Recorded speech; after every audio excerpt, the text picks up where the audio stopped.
My name is Scott Harder. I attend St. Andrew's campus at Crossroads, and I live in Irmo, South Carolina. Well, I wanted to, my heart for this ministry, prison ministry,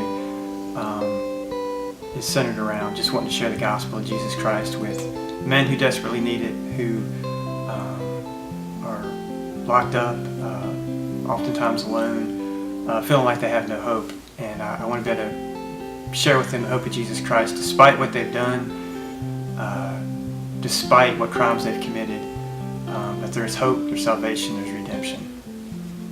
Well, at Crossroads, we emphasize serving in our local communities. And so I first got involved with the prison ministry actually through the Department of Juvenile Justice, which is one of the programs we've been promoting at this church. I did that for a year and a half. It was a good relationship I had with a teenager.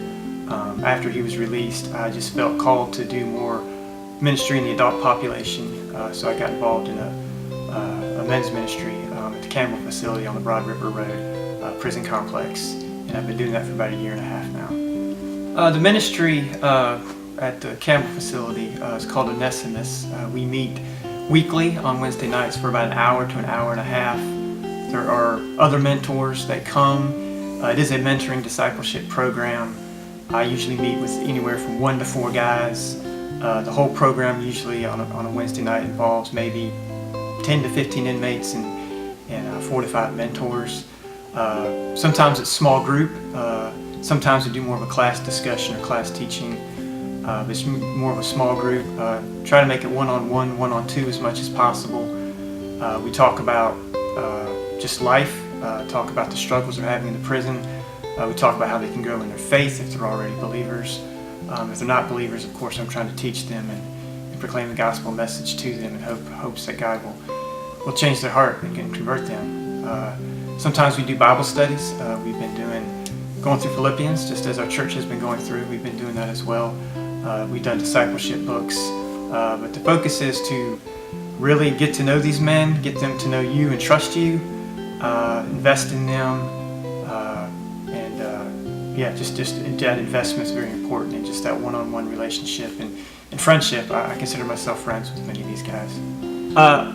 Overall, the response has been good. I have had some disappointments. Some men will only come for a week, a couple months at a time, and won't stick with the program. But I've had other guys who stuck with it. One gentleman I've been meeting with for over a year now. Another one I've been meeting with 5 or 6 months. Some of the other mentors in there have been in there well over a year. You can tell from many of these men that they enjoy the mentors coming in and spending time with them. One of my guys is waiting for me. He's there every week and waiting for me. And it's just such a joy to see that he appreciates that. So the response has been good overall. And again, like I said, there are some disappointments, and there's some guys I wish were still coming that aren't, but that's part of ministry. One of the main things that we need to sustain and continue and improve this ministry is we need more mentors. I'd like to get more one-on-one relationships going so you can really get to know the men. When you're meeting with 2 or 3 people, it's hard to get to know one of those guys really well, and for you to build that trust that you can get on a one-on-one relationship. So more mentors.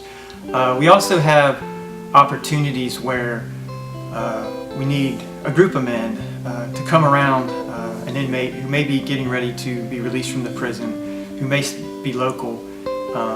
It'd be great to have a group of men that could come around this guy when he gets out, help him transition out, provide a support network for him, give him encouragement, hold him accountable, challenge him, just to continue that investment in their lives. Because a lot of these guys have a lot of issues when they come out of prison, a lot of challenges they face, and they need all the support they can get.